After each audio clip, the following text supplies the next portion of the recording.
Hello, this is Dave Hurwitz, Executive Editor at ClassicsToday.com. You know, one of the marvelous things about starting up this YouTube channel has been the input I've been getting from you, the people who watch these things, and thank you so much for doing it and for subscribing.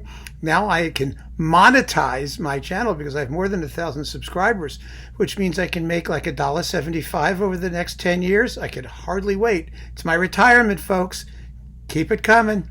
Anyway, seriously, somewhat seriously, you guys make great suggestions. And one of them was, let's have a chat with a list of the box sets I'd like to see. Now, that was such a great suggestion because, you know, I'm a hardcore record collector at heart. That's how I got into this. And we hardcore collectors love nothing more than to complain on the one hand about what we have, and two, ask for more because it gives us more to complain about. And I am McFetch. Ask anybody. Read my reviews on ClassicsToday.com. Complaining is my specialty and pleading is the other specialty. And if I can combine the two by complaining about how stupid the labels are for not giving me what I want, I'm in heaven. So here we go. Here are my top 10 boxes that I'd like to get in no particular order until we get to the last one, which is special, as I'm sure you'll agree. I even wrote it down. Usually I sort of just wing these things, but this time I want it to be organized.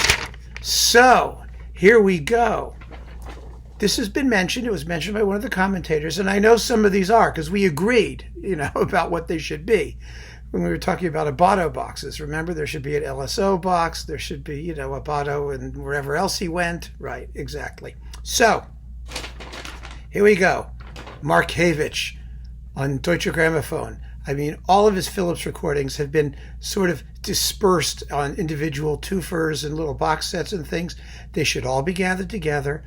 All of his universal stuff, really, but the Deutsche Grammophon recordings with the Lamoureux Orchestra especially, he did so much unbelievably interesting repertoire. And some of it has just never been surpassed. He was doing Berwald symphonies and Cherubini overtures and Von Hall and the Gounod St. Cecilia Mass. Remember that? It's incredible. And there's just so much, and it's scattered all over the place. It's just a mess. So get Markevitch together, stick him in a box, and let us have it. Okay? That's number one. Number two, this is something I have been after RCA to release for the past 20 years, maybe. I can't understand why this has not been released. They'd sell, at least 2 or 3 of them. Okay, do you remember, back in the LP days, Dick Hyman did the complete Scott Joplin, and it came with a How to Play Ragtime demo with U.B. Blake. It was such a great set, and all they ever did was take a few of the more popular items and issue a single disc. Why? Everyone loves Joplin. This is the best Joplin complete thing ever in the history of the universe. Just issue it, you morons. Issue it, for God's sake. What are you waiting for? It's incomprehensible. And I have people who know the people who do the boxes there. I've yelled at them for years. So now I'm yelling at them publicly. Issue Dick Hyman's complete Joplin with the U.B. Blake How to Play Ragtime addendum. Got it? Okay, number 3. The complete Previn LSO recordings on EMI. Now, as you know, RCA did a Previn box. It's time for Warner to do their Previn box. Now, I sometimes think Previn was as dull as ditchwater, I have to confess. But his LSO period was sort of a golden age for the LSO, and he made some really, really first-rate recordings. And the truth of the matter is, remember we just did Scheherazade? There was a Scheherazade in there. Where is it now? I mean, complete EMI would be even better because it would include the Pittsburgh Mahler 4. That's an even better idea. But I think Previn from that period, which was his prime, and if you have the RCA box, then you have the best of him. And he was an important enough guy that I think he deserves to be treated that way. I mean, when these things were being released, remember, you could not read gramophone without hearing the latest orgasm they were having over the latest Previn release. But that was, of course, before the advent of the Messiah, Simon Rattle, in which case, in that, everything just vanished after that, didn't it? But we'll deal with him anon. All right, next, Slatkin's complete RCA recordings. We've talked about this too. Those St. Louis recordings were fabulous, uniformly of extremely high quality, and there are things that went out of print really fast that were not in the normal, there was that Shostakovich 4th, the Shostakovich 8th, the Prokofiev 5th, just the whole Tchaikovsky Symphony Cycle. It's just some really, really good stuff.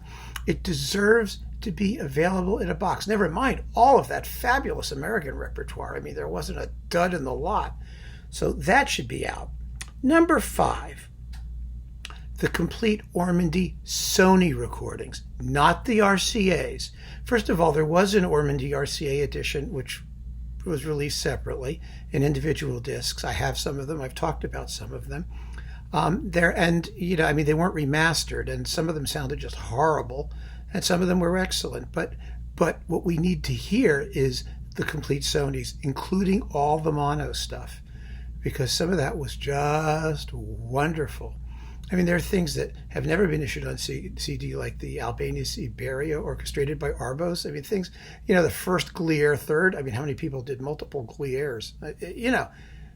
Ormandy deserves that careful attention, like we saw in the Zell box and the Bruno Falter box. There ought to be an Ormandy on Sony box. It would be large, but it would be wonderful. After that, these are all CBS's things, actually. And, maybe now that they're doing that Reiner Sony, Columbia Recordings box, there's a possibility that these will come, because that's all mono, too. I want a Rodzinski box. I really want an Arthur Rodzinski box. Any conductor who would show up for a rehearsal with a gun in his pocket and stick it on the podium and then start rehearsing his players, he deserves a box. And if he were here, he would show up at Sony's office with his gun and stick it on the desk and be hauled off and arrested. We'd never see him again as long as he lived. It was a different time. But I get the point. I mean, he was a paranoid, schizophrenic, religious maniac. That's what you want to hear. I want a box of Rodzinski. Now. I want it now. Are you listening? I also want a box of Mitropoulos. All of his mono stuff from the 50s. He was Sony's, major conductor at the time. And of course, he had really, really eclectic tastes and did all kinds of weird music that nobody likes and that nobody has ever listened to since. I mean, there are a couple titles from that time period that are still around. There was the Shostakovich Violin Concerto with Oistrakh. There was the Wozzeck. There were, a few things like that. But we so desperately need all of that stuff in a box so that we can appraise his achievement dispassionately and objectively, and then complain about how Sony did it wrong because they left out something. I mean, we have to have that opportunity. It's the least they can do for us. We've stood by them loyally all these years, buying box after box after box of crap, and they owe us, right? Am I right, folks? They owe us. Okay. Next. This is not a person. This is a thing. This is an ensemble.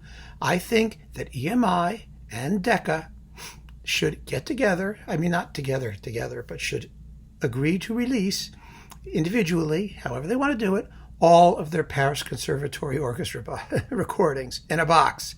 I don't care who's conducting. I don't care. I'm not listening for who the conductor is. I'm listening for that orchestra. It was one of the all-time great orchestras with the single longest performance tradition in the history of humanity. Do not believe all the bullshit about the Leipzig Gewandhaus goes back to the year 1372. I mean, it's nonsense. I mean, they didn't even have orchestras in 1372. They didn't have the same configuration of orchestras. We're talking about a single orchestra with a single performance tradition because it's allied with the Paris Conservatory, with musicians trained in that tradition, starting in 1828 for the express purpose of playing Beethoven and Haydn and Mozart. That was the first normally constituted modern orchestra that was invented to play a canonic repertoire of the classics. And every single orchestra since took them as the model.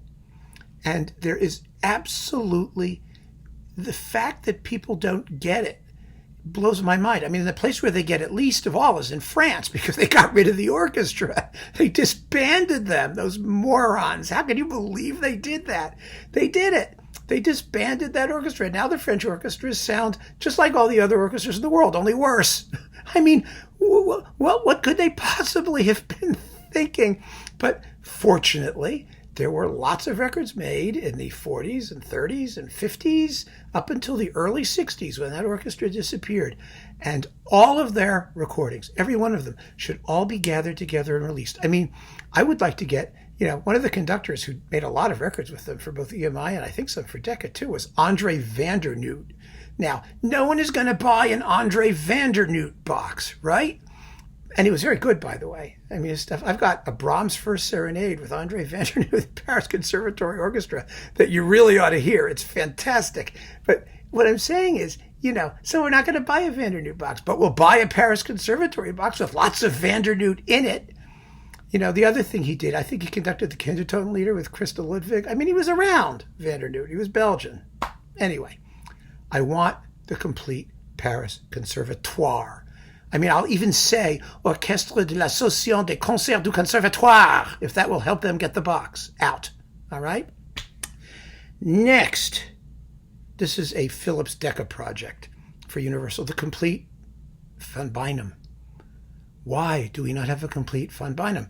I mean, we get a little box with his Bruckners. We have a lot of stuff on eloquence, a patchwork of titles. They don't get deleted. They're superb performances. He was a brilliant, fabulous conductor. I mean, with the Concertgebouw at its sort of like early post-war peak in some ways. Why cannot somebody at Universal get everything Eduard van Beinum did and stick it in a box and voila? Now, I know a lot of us will have this stuff, but it just goes to show. I mean, the fact that they can still sell it after all these years means it's seriously good stuff. And if you do a remastering or at least lie about it convincingly and pretend you did, people will snap up that box.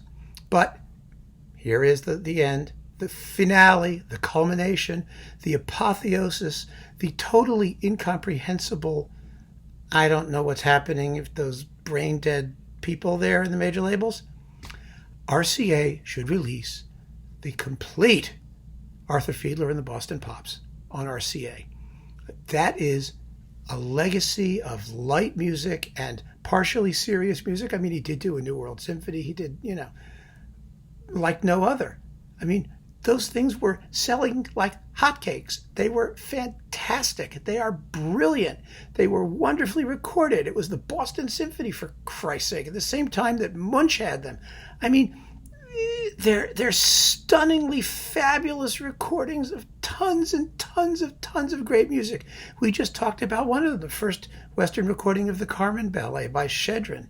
I mean, there's no excuse. I want my complete Arthur Fiedler, and I want it now. Do it. How could you not want that box? It would be the ultimate light classics collection. Period. Right? So those are my 10 selections, and I would just be thrilled for you to contribute yours. It can be a conductor, it can be an orchestra, it can be a soloist, vocal or instrumental. I really would like to know what you want to think, because someday somebody with a brain at a label may check this blog out, may see a comment, and who knows, we could make a difference and we could have a whole new reason to complain. And nothing is more important than that. So thank you so much. Please keep watching this YouTube channel. If you like it, please subscribe and give me those suggestions, folks, because they're invaluable. I cherish every one. Thank you so much for joining me.